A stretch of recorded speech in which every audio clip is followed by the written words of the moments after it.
Till we meet again.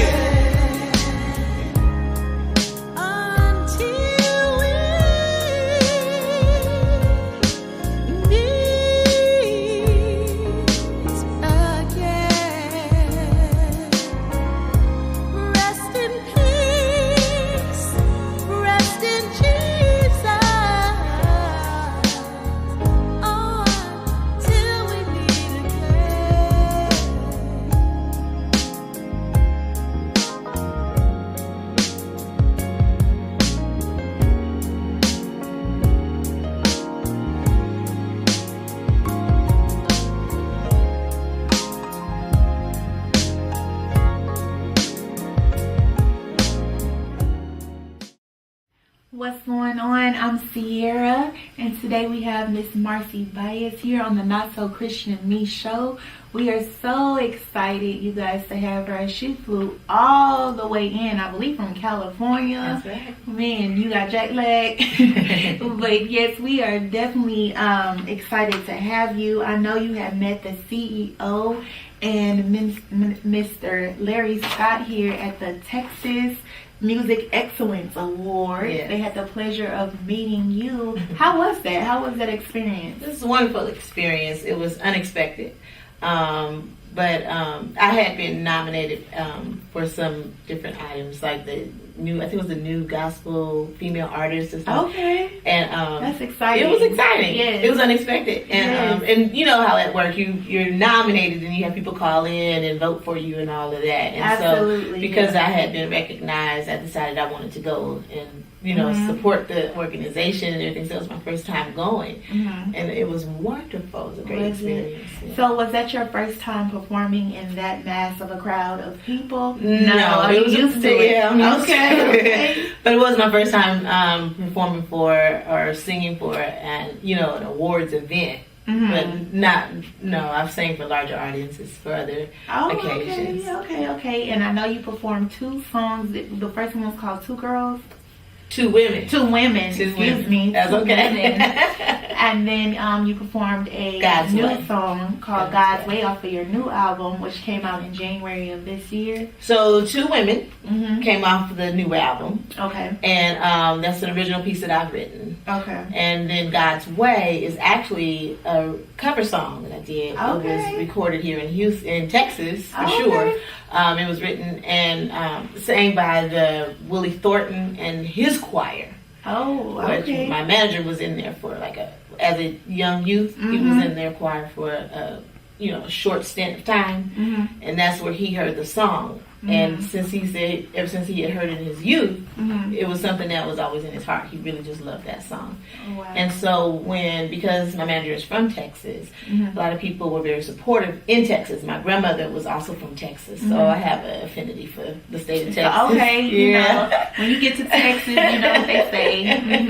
Yeah, and everybody was just really warm and willing to share my music. And first time I was on the radio was in Texas, and so as a way of saying, I always tell people this, as a way of saying thank you to Texas. Right. When he brought that song to my attention to listen to it, and he said it was from Texas, and I said, we're going to do it. And so that's how awesome. I did. Yeah, and that's why I chose that song at that occasion also, just because it was from one of the Texas own. Okay. Yeah. So I was reading your bio, and I like how you use that your lyrics are on the earthy woe side. I love how you use that. So I'm going to ask you to sing something, harmonize something. I gotta ask. Okay. But how long have you been singing? Like, when did you know this is your gift that God had given you? That's funny.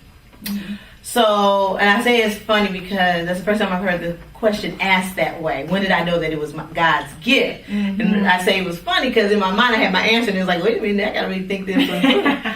I was told I was singing before I could speak. Okay. My mother said that, and first of all, my mother was in the choir, so she would take me in the bassinet. Of course, she was carrying me when she was pregnant, but she would take me in the bassinet to choir rehearsal. Okay. And she said during choir rehearsal, and the music is playing and everything, I would just be just as content. And they'd look at me like, is baby okay? I was fine. Right. And so she said, as a babe in arms, she said, I was humming Blessed Assurance. She said, you could recognize it as well. I don't know. Listen, it probably wasn't, ready for praise and worship service, but she said you could recognize it. Yeah. And so her pastor, our late pastor, Reverend Dr. C.J. Anderson, who really encouraged me and gave me my start, he was walking by. He said, is that baby singing to him? He said, she don't sing. Wow. And so my grandmother said, when I started to articulate words, she said that the CNH commercial was my favorite commercial. And she said it came on, and the first time I heard it, she said I was doing something and I stopped. And when the commercial was over, I went back to doing what I was doing, and she said I was going, CNH, Hurricane Sugar. And she was like, she learned that song that quick.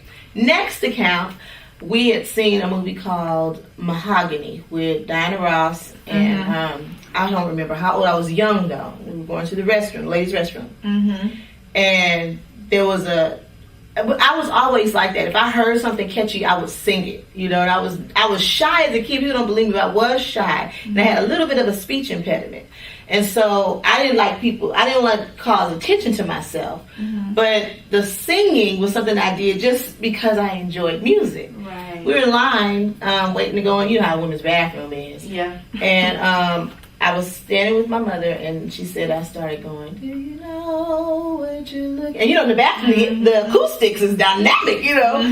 And all the women were like, oh, that's that little girl. And it was a white woman, Caucasian woman, who was in the bathroom. And we've gone to the restroom, washing our hands, we walking out. Next thing I know, we on our way out, and this lady is running with this man. And she says, excuse me, this is her. This is the little girl I was telling you about. And my mama was looking, and so the man said, well, sing something. And my mama looked, don't you, like, who was it, you know? Right. And she said, no. Let me explain. This is my boyfriend, and he works for Star Search. He's a producer, and da-da-da-da-da. And he gave my mama the card. My mom being a single mother, you know. She said, my baby's going to school. Thank you. And that's where it ended. Wow. And so you never made it to Star Search? That is a subject that is still sensitive. Okay. I'm sorry, in the household. No. But then from there, so that's when I knew I could sing, because I started having people affirm that there was something worth listening to that was coming out this throat. And so anytime we had talent shows or music choirs or anything, I always joined it. And even if I didn't join it, somebody in that group would come grab me and say, oh, come join our choir. So I ended up singing We Are the World. I did all the girls part, 8th grade graduation.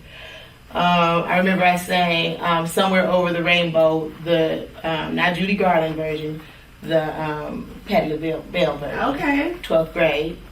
And that's when everybody, they was like, I'm gonna be over the rainbow. They would have the whole assembly had a fit. And when I was singing, I went to school with a young lady named, I'm sure people know, Lettucey.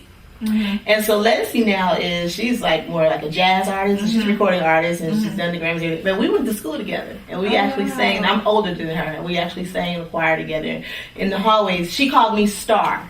That was the name she gave me. Before there was a Star Jones, she nicknamed me that. And she said, Star, I'm gonna buy your album one day. I said, okay, Lettucey, I'm gonna buy your. We was kids. We wasn't thinking about it.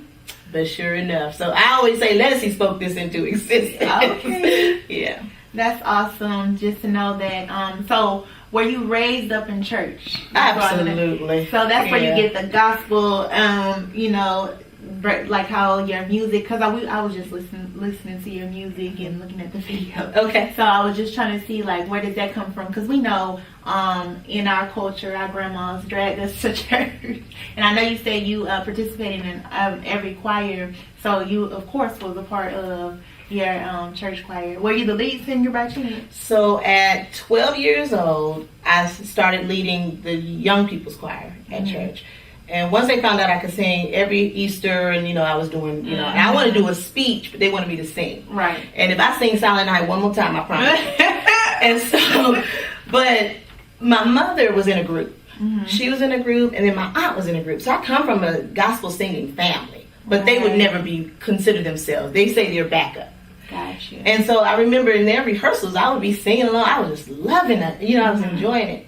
So I always say that I got my start in the church, my musical talent in church, but even though I got my start in church, I didn't just sing gospel music. I sang love songs. I sang whatever was popular on the radio. And I grew up in a very diverse, in California, you live in a diverse neighborhood mostly. And so I didn't just listen to black music. I was listening to KFRC, she took the midnight train going anywhere. So I was singing everything. Then I got into show tunes.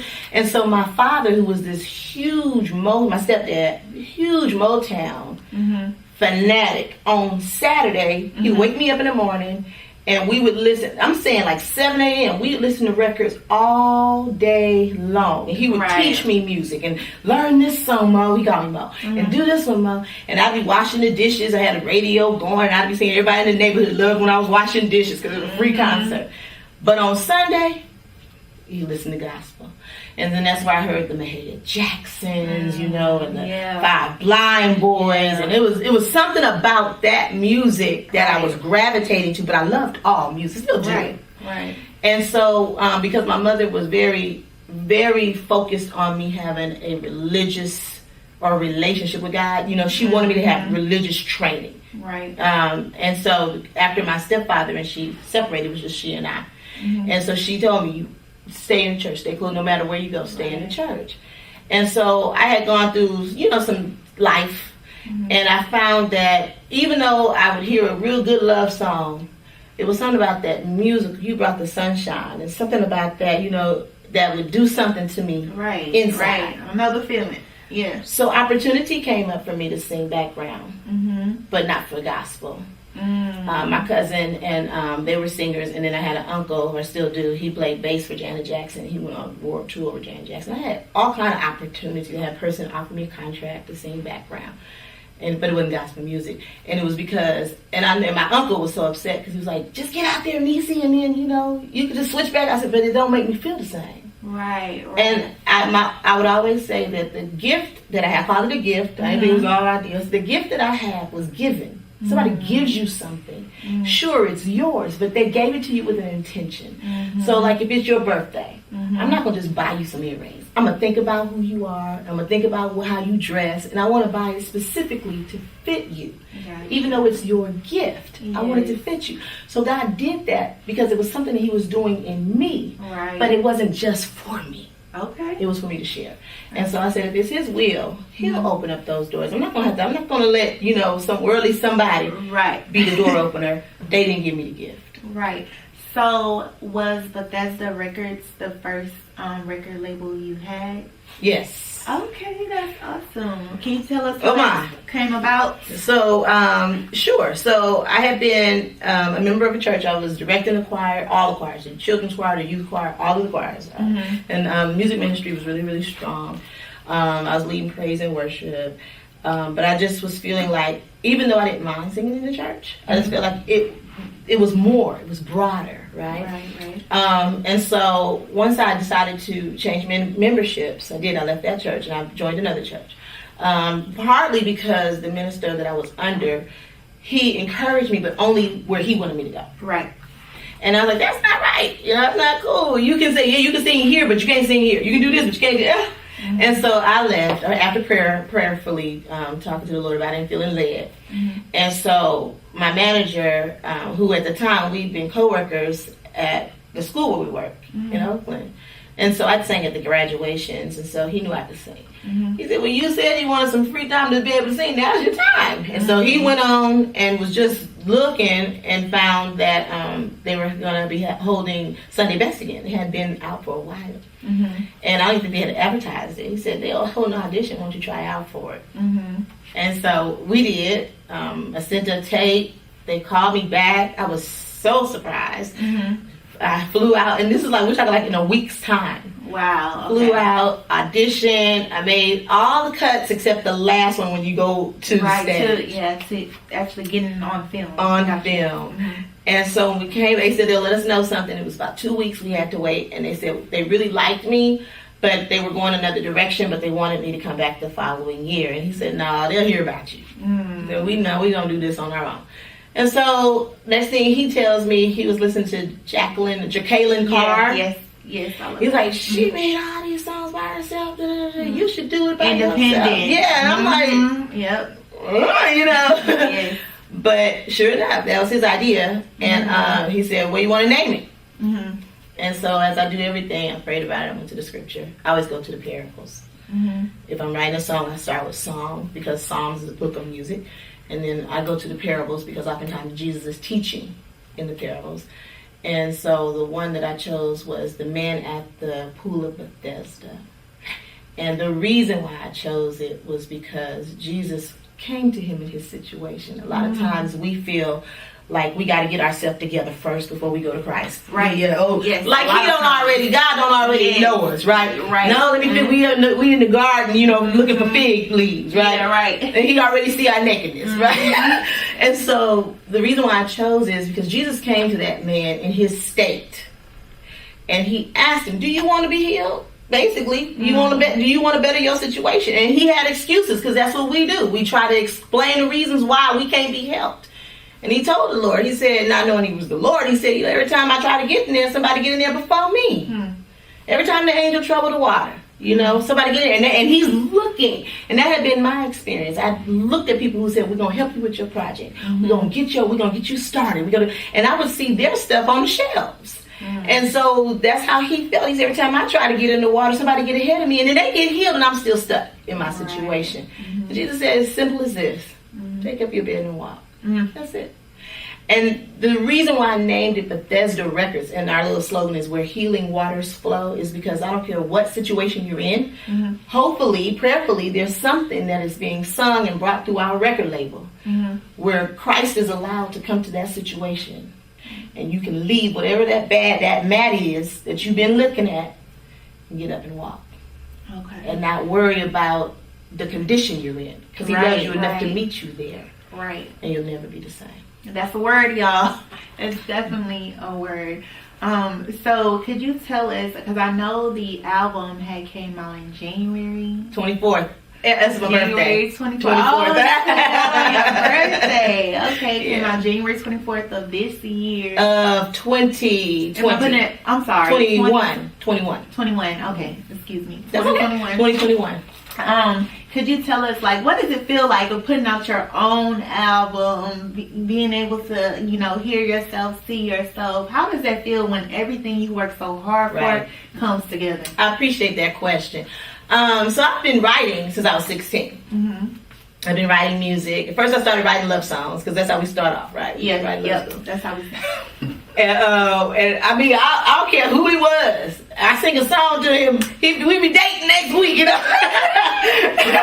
But I couldn't write gospel songs.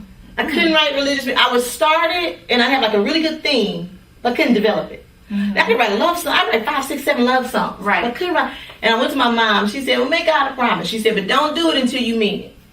She said, make God a promise. Ask him if he bless you to write for him. And then whatever it is you want to tell him. And so I did. I said, Lord, if you bless me to write for you, I want to write another love song. I was 16 years old.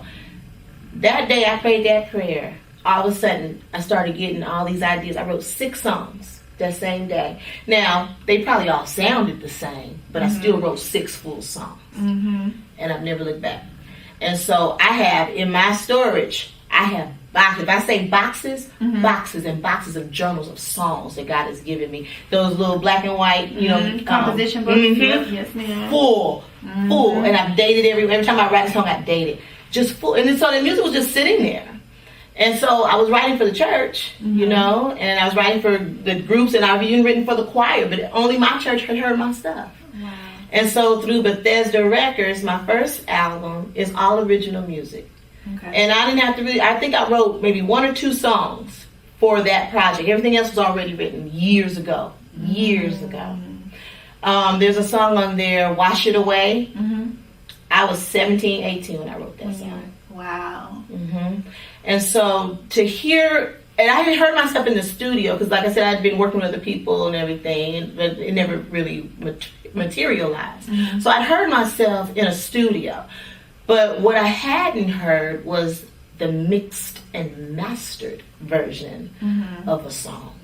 And that blew my mind. When I first heard that final finished product. Right. It's like, oh, that sounds good. Yeah. I like that. This is nice. And that was my response. And then it was after it was like a wow. Then the tears. Wow. Because I said, God, I trusted you. I waited. Look what you did for me. It was like he said, surprise. Right. Yeah. That's a beautiful story. I love how it all came together. I'm not sure if you've attended the Stellar Awards.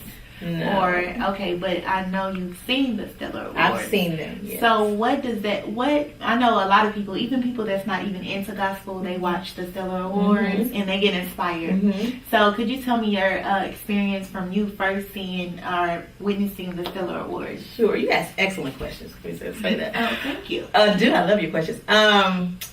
Okay, so we were going to the Stellar Awards, but there was a death in the family, so we couldn't go. We actually had tickets this time. And when I was thinking about, because that was a goal to go to the Stellar Awards, it was based on the question you just asked me.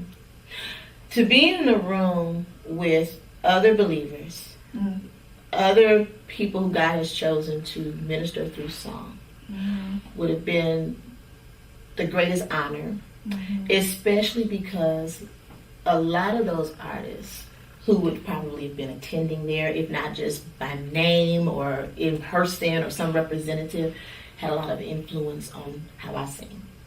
Had a lot of influence on the words that I write when I'm writing songs. Got you. One of the artists that I truly admire, and since the day I knew I wanted to sing gospel, is CeCe Winans. Okay. And what I love about her, I've always loved her. First is her poise. I think she is such a lady, you know? But the music that she sings, the words of the songs that she sings, Alabaster Vibes, you know? Her praise song, where she the ushering song that she has, where she's ushering the Holy Spirit in. The songs that she sings are they don't just move you emotionally because of the sound of it, but the words are very well thought through. Yes, very. I can agree to that. And I just to be in her presence would have been a great honor. I love Tamala Man, and of course Yolanda Adams, Riding Through the Storm. I tore that song up. Okay, when I first heard that one, I tore it up in my room and in the shower, and then I had to sing it at church because it wasn't just. It was a good song. She has a really good. It had a good hook. That right, all that right, the runs and all that. But if you've ever been in a storm, oftentimes we forget because of the struggle that Jesus is riding with us. And I just wanted to be in the room with those women, you know. And of course I have a lot of Fred Hammond. You know, there's a lot of male artists, but the female gospel artists, and I appreciate the women of today, but those artists from, you know, before that had a lot of influence on the time. When you hear me sing, when you see me sing, it's a lot of that I'm pulling from. Okay. Well, since you said when I hear you sing, oh Lord, can you just give us a little something? Go ahead and sing God's Way. Go ahead and give us a little bit of God's Way. Yes. God's way, yeah, or no way at all. God's way, or no way at all. He won't ever, no, let you fall, but it's gotta be God's way, or no way at all. Oh my goodness. That is so beautiful. I love it. I can listen to you all day. I love it. Without the mixing and the matching. Right. I absolutely love it. So how were you able to run into your manager? So we worked together, and I'm trying to make this, I know because I'm long-winded. So my mother and his godmother went to beauty school together. Okay. They were classmates. And then my mother, they all went their separate ways. So fast forward, I went to beauty school against my will, because I promised I would never do hair. Yeah. But my friends kind of, oh girl, you gotta do hair, you know, they kind of pushed me. Okay, so when I went to beauty school, I went to the school my mother went to. Okay. The woman who was in school with her, fast forward to the future, was now an instructor there. Okay. And so Miss Curry, and may she rest in peace. So Miss Curry, on Saturday, we would have clinic time when we'd actually bring clients in. That's when my mother came to get her hair done. She's like, Joyce! And my mom was like, Helen! I was like, oh, great. Y'all know each other. She said, don't worry about it. I got your baby. Yeah. And so from that moment on, Miss Curry just kind of took me in like hers. Okay. And then, fast forward to the future, I ended up teaching cosmetology, which is one of the things I do now. In addition to teaching high school English, because I can't get enough work, I guess, in my life. I can't be busy enough. And so when I started teaching cosmetology school, I started working in the evenings, and I got really close to Miss Curry. Well, this officer would come in all the time, right? And found out that was her godson. And I used to say, ooh, he mean. She said, Miss Bias, he not mean. She called my whole ass. Miss Bias, he not mean. I said, yes, he is. She said, no, he's not. So when Pace and I started to talk, you know, it was, you know, this is my mother's friend who was like my mama, godsons. I guess I should be nice to him. And we would banter all the time. And the funny part about it is I didn't find out more about him until like maybe 15 years down the road. Okay. All I knew was he was a sheriff. You know, he always had something sarcastic to say. So what you know about God? How you know about, you know, he was always talking about, I'm like, first of all, you don't even look like you know Jesus, let alone Jesus know you. So we don't even have to waste time, you know, and it was always, you know, they had, and Miss Curry just crack up and then walk away. She's always biased. Officer Pace is all right. He's all right. He's all right. I'm like, no, he me. So then when I started seeing for the graduations, he said, what song you gonna sing? Because he was a part of the committee. Right. Miss Curry and everybody. And so I said, I'm gonna probably sing, you know, this song by Yolanda. He said, well, you know, I'm from Texas, and I sang in the choir with Yolanda. And I know if you mess my friend's song up, I'm gonna call it. So it was always this, you know, camaraderie. And so I said, okay, fine. And sure enough, I sang at the graduation. Well, this last particular time, and I had done it for a few years. This last particular time, there was a young man who played trumpet. And I sang the Star Spangled Banner, one of the songs I sang, Star, and he accompanied me. It was just a trumpet and me. So nice. And Miss Curry had mentioned that he was a preacher. And I said, you are not lying, God. No, she said, no, he is. I said, no, go ahead. No, Lord, I know my God. We have relation. I don't know of him. I know him, and that man don't preach. And she's like, no. She would laugh all the time. So after that, the song and everything, the graduation was over, he came over and he said, oh, to the young man, he said, would you be interested in coming to my church on Sunday and playing the trumpet? I'm sure my congregation would love to hear it. He's like, sure, no problem. I'm like, you really got a church? He said, yeah, I come to the church. And so that's how I found out he was a preacher. But it was like 15 years later that I found out that he was a preacher.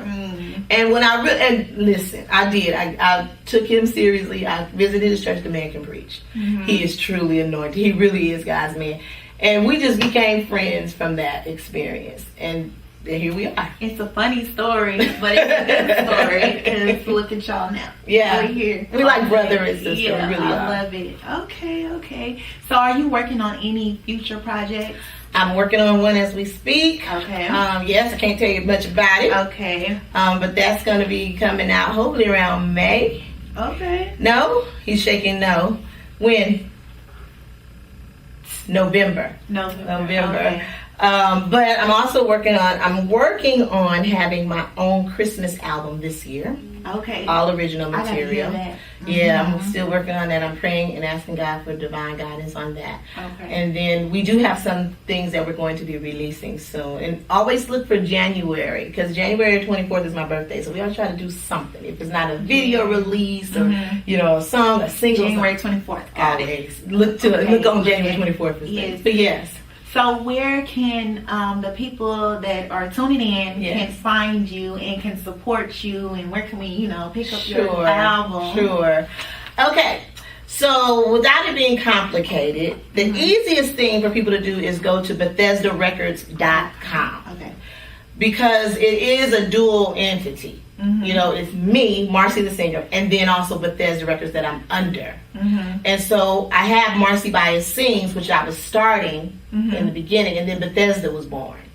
So if they go to YouTube, they can type in Bethesda Records and see all my concerts that I've done. I've done virtual concerts during the pandemic. Right. Love for Valentine's, Thanksgiving, Christmas, Easter, full-length concerts. And then all my video releases are there. Singles are under BethesdaRecords.com. If they want to purchase music, it's on all the digital platforms, Spotify, Apple Music, all that. Okay.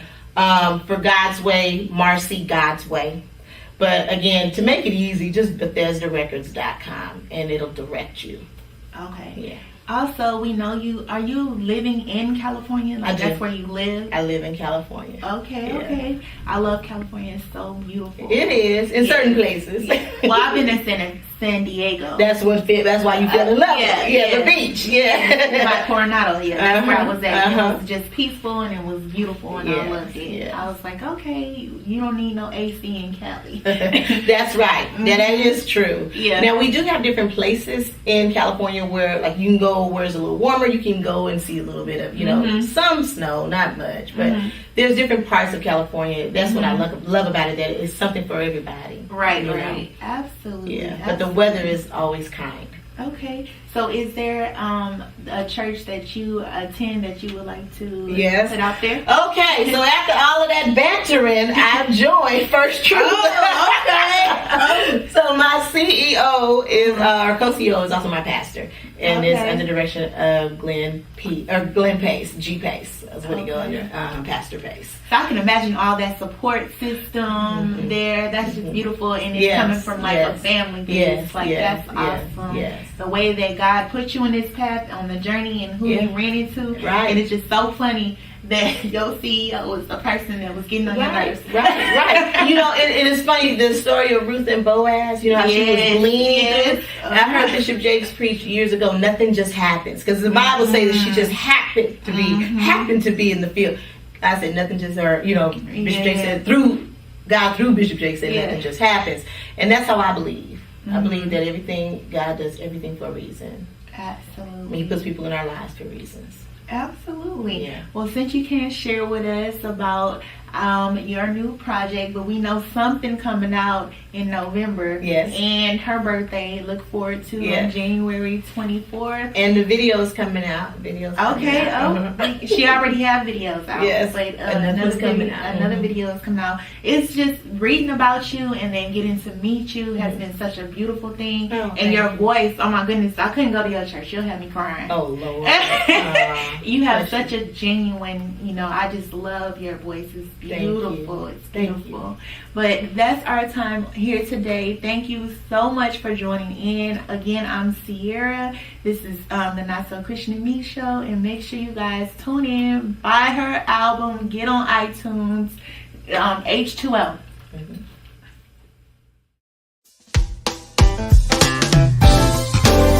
Ooh, yeah. You've been in the valley for too long.